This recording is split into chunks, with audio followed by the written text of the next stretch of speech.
चलिए दोस्तों, आज सेकंड पार्ट स्टार्ट करते हैं। इससे पहले हमने पढ़ा रोमन एम्पायर में प्रोस्टिट्यूशन का क्या स्टेटस था, वुमेन लोग का क्या स्टेटस था। आज पढ़ेंगे कि दूसरे सभ्यता में और भी दूसरे जगह में एंशिएंट पीरियड में प्रोस्टिट्यूशन का कैसा स्थिति था, वुमेन लोग का क्या स्थिति था। ऐसा नहीं कि हम लोग पूरा वर्ल्ड को कवर कर ले रहे हैं, बट जो हम लोग को एविडेंस, डॉक्यूमेंटेड एविडेंस मिलता है, उस हिसाब से जो उस टाइम के जो फेमस आपका अगर एंशिएंट पीरियड में सिविलाइजेशन थे उसके बारे में हम लोग जानेंगे। इसमें ये मत समझिए पूरा वर्ल्ड हम लोग कवर कर रहे हैं, बस बेसिक कंसेप्चुअल आइडिया मिल जा रहा है जिससे आप लोग को कभी इस सब टॉपिक पर बात बोलना हो तो आप लोग को अच्छा खासा नॉलेज ग्रैब हो। अभी इसमें जैसे कि हम लोग इंडिया और चाइना कवर नहीं कर रहे, तो आज हम लोग पढ़ेंगे आपकी सुमेरियन कल्चर में कैसा था प्रोस्टिट्यूशन का स्टेटस। रोमन एम्पायर में जिस तरीके से नीचे दर्जा के लिए देखा जाता था, भले उन लोग को लीगलाइज कर दिया गया था, गवर्नमेंट बैकअप, लेकिन फिर भी उस प्रोफेशन को आदमी नीचे नजर से दिखता था। क्या ऐसे ही कुछ आपका जाकर सुमेरियन कल्चर में भी था? सुमेरियन सिविलाइजेशन कुछ बोलकर नहीं था, मेसोपोटामियन सिविलाइजेशन का ही एक पार्ट था। मतलब होता है ना कि एक एरिया था सुमेरिया बोल के, मेसोपोटामिया ही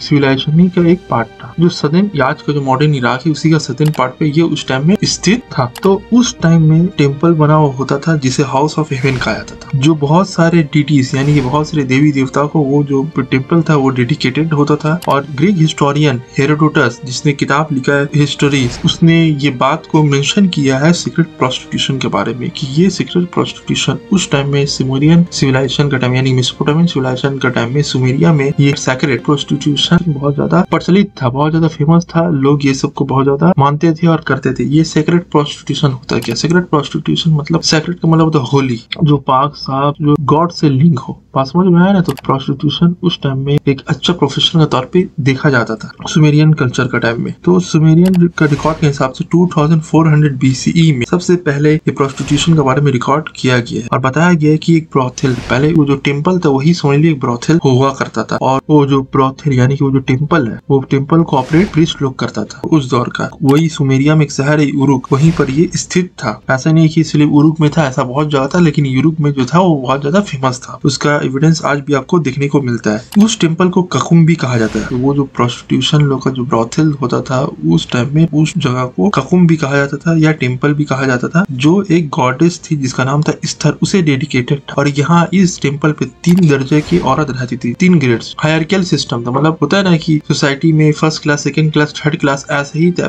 वुमेन लोग का भी जो उस टेम्पल में रहती थी उन लोग का भी ग्रेड हुआ करता था। जो फर्स्ट ग्रेड का वुमेन होती थी उन्हीं सेक्सुअल रिचुअल करने का अलाउंस था। मतलब जो फर्स्ट ग्रेड का वुमेन होती थी वही उस टेम्पल पे सेक्सुअल एक्टिविटीज करती थी, यानी कि प्रोस्टिट्यूशन का काम कर सकती थी। यानी कि जो भी क्लाइंट आता था उन लोग का सेक्सुअल रिलेशनशिप, जो पहला ग्रेड का औरत होती थी वही शारीरिक संबंध बना सकती थी। और जो सेकंड ग्रुप की जो वुमेन होती थी, उन लोग जो विजिटर आते थे उन लोग को सर्विस प्रोवाइड करती, मतलब उन लोग को खाना बढ़ा के देना, उन लोग को शराब बढ़ा के देना, उन लोग का पाँव हाथ दबाना, उन लोग को सर्विस प्रोवाइड करती थी। और जो थर्ड कैटेगरी की वुमेन होती थी, जिसे लोएस्ट क्लास का वुमेन भी कहा जाता था, ये लोग टेम्पल का ग्राउंड में घुमा करती थी और वहाँ से क्लाइंट ढरती थी रास्ता में, बाजारों में। तो ये ऐसा कुछ सिस्टम था, यानी कि एक अच्छा प्रोफेशन का तरह भी समझ लीजिए कि देखा जाता था। जहाँ तक कि प्रोस्टिट्यूशन के लिए उस टाइम ब्रोथल नहीं बोले, बल्कि एक टेम्पल खास कर इस काम के लिए डेडिकेटेड था और बकायदा इस काम के लिए प्रीस्ट लोग को भी अपॉइंट किया गया था। प्रीस्ट लोग ही ये टेम्पल को रेगुलेट करते थे और ऑपरेट करते थे। तो ये सेक्रेट प्रोस्टिट्यूशन बहुत जगह हमें देखने को मिलता है। ग्रीस में भी ये सेक्रेट प्रोस्टिट्यूशन देखने को मिलता है, रोम में, इंडिया में, चाइना और जापान में भी। लेकिन ये प्रैक्टिसेस आस्ते आस्ते कर खत्म हो जब इंपरर कॉन्स्टेंटाइन ने क्रिश्चियनिटी अपना लिया 320 AD में। तो उसने क्या किया, जब क्रिश्चियनिटी अपना लिया, और आपको पता है क्रिश्चियनिटी में आपको जाकर ये जो प्रोस्टिट्यूशन एक सिंफुल एक्ट है। लेकिन मैं जब एक नेक्स्ट टॉपिक लेकर आऊंगा कि prostitution in the middle ages, तब मैं बताऊंगा कि किस तरीका से चर्च भी प्रोस्टिट्यूशन के लिए लाइसेंस बांटा करती थी और खुद चर्च भी प्रमोट करती थी। लेकिन ये शुरुआती दौर क्रिश्चियनिटी का, जब इंपरर कॉन्स्टेंटाइन ने, जो रोमन इंपरर हुआ करता था, उसने जब क्रिश्चियनिटी अपना लिया तो क्रिश्चियनिटी का हिसाब से प्रोस्टिट्यूशन एक गलत काम है और सिंफुल एक्ट है। तो उसने क्या किया, ये जो जितना भी इस तरह का टेम्पल है सबको बर्बाद कर दिया या उसे पूरा कन्वर्ट कर दिया क्रिश्चियनिटी में। तो ये हो गया सुमेरियन कल्चर या मेसोपोटामियन जो सबसे अर्लीस्ट सिविलाइजेशन था, वहाँ पर प्रोस्टिट्यूशन को किस नजरिए से देखा जाता था। अब आते हैं कि कुछ रेफरेंस बाइबल से भी हमें मिलता है, जिससे हमें पता चलता है कि जो एंशिएंट इसराइली पीपल थे वहाँ पर भी कुछ प्रोस्टिट्यूशन का काम चलता था। उस टाइम भी प्रोस्टिट्यूशन का प्रचलन हुआ करता था। तो हर ही सिविलाइजेशन में, हर ही कल्चर में आपको ये जो प्रोफेशन है या ये जो काम है आपको आपको कहीं ना कहीं किसी भी रूप में देखने को मिलेगा। या आर्ट एंड कल्चर के कोई नाम पे बोलेगा और कहीं पर इसे पूरा डेडिकेट एक पूरा काम माना जाएगा, कहीं पर एक टेम्पल बनाकर एक गॉडेस को डेडिकेट कर दिया जाएगा और उस गॉडेस को खुश करने के लिए आपको सेक्सुअल एक्टिविटीज करने पड़ेगा। तो ऐसा भी कल्चर हमें सुमेरिया में देखने को मिलता है। तो बाइबल से हमें क्या रेफरेंस मिलता है वो हम लोग देख लेते हैं। देखिए, सबसे पहला तो एक प्रॉफिट लॉट बोल के आपका जाकर स्टोरी है बाइबल में आता है, जिसमें सोडोम बस्ती के बारे में आपका जाकर डिस्क्राइब किया गया है कि वहाँ पर जो लोग थे उन लोग सेक्सुअल एक्टिविटीज में बहुत ज्यादा इंडल्ज थे और खासकर होमोसेक्सुअलिटी में, मेल मेल फीमेल फीमेल का साथ, ऐसे काम में जो सोडोम के जो लोग थे वो बहुत ज्यादा मगन थे और हर वक्त उन लोग सिर्फ और सिर्फ सेक्सुअल एक्टिविटीज में इन्वॉल्व हुआ करते थे। तो बाइबल की स्टोरी में एट द एंड ये होता है कि गॉड जब वो लोग नई प्रॉफिट का बात मानते हैं तो गॉड क्या करते हैं, ऊपर से पत्थर बरसा देते आग का, जिससे वो जो सोडोम बस्ती है वो पूरा खत्म हो जाता है। तो ये एक स्टोरी में जिसमें हमें प्रोस्टिट्यूशन के बारे में पता चलता है। इसमें तो एज अ होल कल्चर पूरा का पूरा सोसाइटी प्रोस्टिट्यूशन में इंडल्ज था। फिर अगर हिब्रू बाइबल पढ़ते हैं, एक स्टोरी है जूदा और टमर का बारे में जो इन द बुक ऑफ जेनेसिस में लिखा हुआ है। इन द बुक ऑफ जेनेसिस जब आप पढ़िएगा, जिसे उत्पत्ति की किताब जिसे कहा जाता है, उसमें भी प्रोस्टिट्यूशन के बारे में बताया गया। इस स्टोरी में बताया गया है कि उस टाइम जो प्रोस्टिट्यूट होती थी उन लोग हाईवे के किनारे ट्रैवलर जो होते थे उन लोग का इंतजार किया करती थी। जो भी मुसाफिर होते थे, जो भी दूर से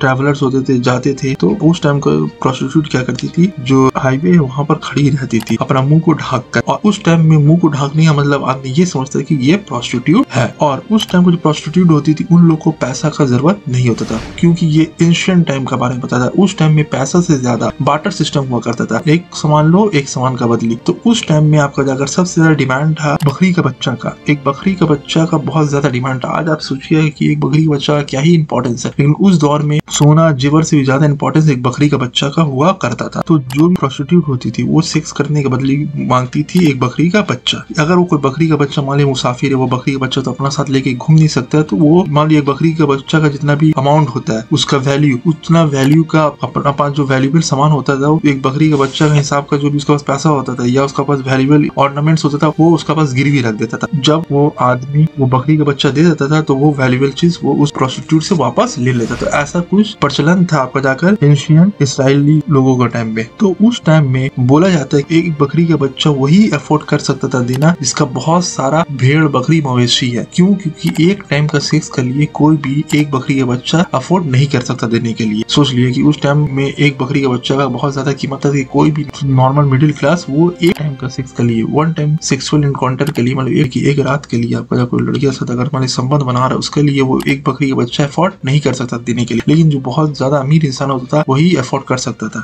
तो ये स्टोरी में प्रोस्टिट्यूशन के बारे में नहीं बताया गया है कि उस टाइम प्रोस्टिट्यूशन कैसा हुआ करता था। सिर्फ इतना जानने की जरूरत है कि ये स्टोरी में बताया गया है कि जो प्रोस्टिट्यूट होती है वो अपना मुंह ढकती थी और वो एक टाइम सेक्सुअल एक्टिविटीज करने के लिए आपके साथ रिलेशनशिप बनाने के लिए एक बकरी का बच्चा का डिमांड करती थी। अगर आप नहीं दे सकते थे उसका बदली आप क्या करती थी, उतना ही दाम का वैल्यूबल कोई भी चीज उसके पास आपको गिरवी रखना पड़ता था। फिर एक और स्टोरी है इन द बुक ऑफ जोशुआ, अगर पढ़िएगा उसमें एक प्रोस्टिट्यूट है, एक जेरिको शहर में एक प्रोस्टिट्यूट रहती, इसका नाम था राहाब। उसने क्या किया था, एक इसराइली जो स्पाइस था यानी कि जासूस, उन लोग जब शहर पे जब अटैक करने का था, कनान नाम का शहर था, उस शहर पे अटैक करने का था, लेकिन अटैक करने से पहले वो शहर बहुत मजबूत शहर था। अगर आप हिस्ट्री टीवी 18 अगर देखे होंगे उसमें द स्टोरी ऑफ बाइबल बताया गया, उसमें एक पूरा सीरीज था, उसमें ये जो बाइबल का स्टोरी है इसको दर्शाया गया। तो जब इसराइली स्पाइस यानी जासूस जब ये शहर पे जाते हैं मुआयना करने की ये शहर कितना मजबूत है, ये शहर चारों तरफ से घिरा हुआ होता था, यहाँ का मिलिट्री बहुत स्ट्रॉन्ग था, तो उन लोग को अटैक करने के लिए पहले उधर का अंदर का कमजोरी जानने का, तो पहले इसराइली लोग क्या किए, अपना जासूस भेजे वहाँ पर। तो वो जासूस गए जाके वहाँ एक प्रोस्टिट्यूट थी जिसका नाम था राहाब, उससे कांटेक्ट किए और बोले कि आप अगर हमारा मदद करते, क्योंकि उस टाइम में ये जो राहाब जो थी इसका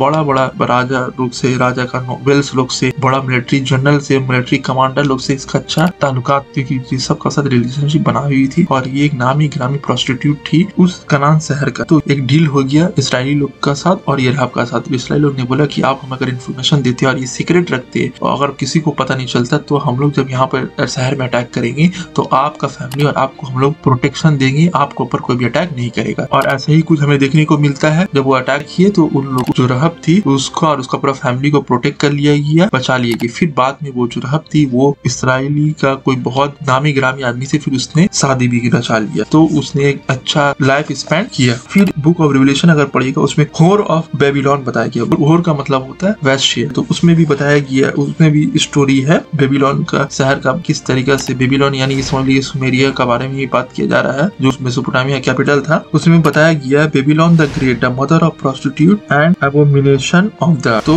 इन द बुक ऑफ रेवल्यूशन अगर पढ़िएगा तो उसमें जो होर ऑफ बेबीलोन के बारे में डिस्क्राइब किया गया और बताया गया कि जो बेबीलोन जो शहर था ये मदर ऑफ प्रोस्टिट्यूट, मतलब प्रोस्टिट्यूट लोग का माँ थी, और यह पूरी दुनिया में ये शहर को नफरत की नजर से देखा जाता था। होर का मतलब समझ लिए थी, इसका ट्रांसलेट अगर करते तो इसका मतलब होता है आइडोलेट्रिस, यानी कि मूर्ति पूजक। तो दोस्तों हम लोग ने पढ़ा, इससे पहले टॉपिक में पार्ट 1 में हमने जिस पढ़ा था रोमन एम्पायर में किस तरीके से प्रोस्टिट्यूशन का क्या रोल था। आज हमने पढ़ा कि सुमेरियन कल्चर में प्रोस्टिट्यूशन का क्या रोल था, बाइबल में किस तरीका से प्रोस्टिट्यूशन को दर्शाया गया है, बाइबल में भी क्या हमें प्रोस्टिट्यूशन के बारे में मिलता है, क्या सेक्सुअल एक्टिविटीज के बारे में मिलता है। तो आज हमने बेसिक जाना पूरा ओवरऑल एशियन टाइम में किस तरीके से प्रोस्टिट्यूशन होता था, किसने लीगलाइज किया, किसने टैक्स लगाया, ये सब चीज हम लोग ने जाना। तो आप लोग को भी अच्छा खासा नॉलेज हुआ होगा और आप लोग को इससे कुछ बेनिफिट मिला तो लाइक कमेंट शेयर करिए, और ऐसे ही इंटरेस्टिंग टॉपिक के लिए हमारा चैनल को सब्सक्राइब कर लीजिए। अगर आप हिस्ट्री ऑफ इंडियन प्रोस्टिट्यूशन के ऊपर भी अगर आपको अगर कोई वीडियो लाना है तो बोल सकते हैं, तो मैं उसके ऊपर भी वीडियो बना दूंगा कि इंडिया में वैश्य वृत्ति का इतिहास क्या रहा है। Thanks for watching friends.